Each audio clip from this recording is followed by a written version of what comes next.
Hi guys, welcome back to our YouTube channel. So guys, Naveen experiment and Telugu experiment నుంచి video చూసుకుంటే నిన్న post చేసిన వీడియోలో కూల్ డ్రింక్ గెస్సింగ్ ఛాలెంజ్ ఉంటుంది. So దాన్ని కాపీ చేసి నవీన్ అన్న బిస్కెట్స్ ఉంటాయి కదండి, బిస్కెట్ ఈటింగ్ ఛాలెంజ్ పెట్టిండు, గెస్సింగ్ ఛాలెంజ్. మీరు చూసుకోవచ్చు ఎంత కరెక్ట్, నిజమా తప్ప అనేది. సో నేను చీటింగ్ చేస్తున్నాను నేను అంటున్నా, మీరు ఏమన్నా అనుకోండి, నాకు ఏం కామెంట్లు పెట్టినా నాకు పర్లేదు. సో నేను జెన్యూన్ చెప్తున్నా, సాయి అన్న చేసింది మళ్ళీ నవీన్ అన్న రిపీట్ చేస్తుండు. అది కరెక్టేనా, న్యాయమేనా? అది మీరు చెప్పండి గైస్. మొత్తం వేస్ట్, నవీన్ అన్న వేస్ట్. తెలుగు ఎక్స్పెరిమెంట్లు ఉన్నప్పుడు బెస్ట్ ఉండే నవీన్ అన్న. తెలుగు ఎక్స్పెరిమెంట్లకి లేమంటే వెళ్ళిపోయిండు. అప్పటి నుంచి నవీన్ అన్న నేమ్ బ్యాడ్ అయిపోయింది. నేను అది కూడా చెప్పేస్తున్నా, కుల్లా మీరు అర్థం చేసుకోండి. అంతా వేస్ట్, వరస్ట్గా తయారైంది నవీన్ అన్న. సాయన్ ఎంత మంచిగా ఉండే, వాళ్ళు కలిసి ఉన్నప్పుడు మంచి కంటెంట్ వచ్చింది. ఇప్పుడు ఎందుకు అట్లా చేస్తున్నావు నవీన్ అన్న చెప్పు. అసలు మరీ డేంజర్ చేస్తున్నావు నవీన్ అన్న.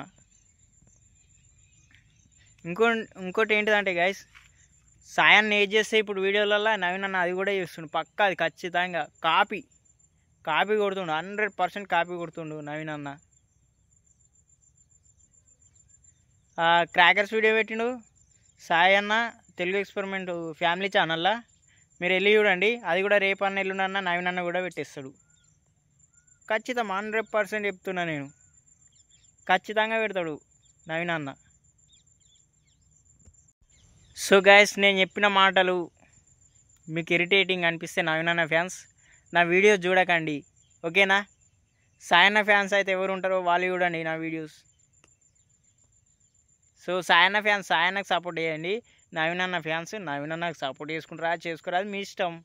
నేను నవీన్ అన్న సాయి అన్న మనిషిని, నేను సాయి అన్నకు సపోర్ట్ చేస్తా, మీకేమవుతుంది?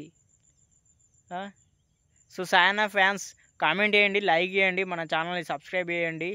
సో నా వీడియోస్ నచ్చితేనే సబ్స్క్రైబ్ చేయండి, లేకపోతే అన్సబ్స్క్రైబ్ చేయండి. ముందైపోతున్నా కుల్లా బాస్. సో గైస్, మీకు నా నుంచి ఏదైనా తప్పు అనిపిస్తే నా ఛానల్ని అన్సబ్స్క్రైబ్ చేయండి ఇప్పుడే.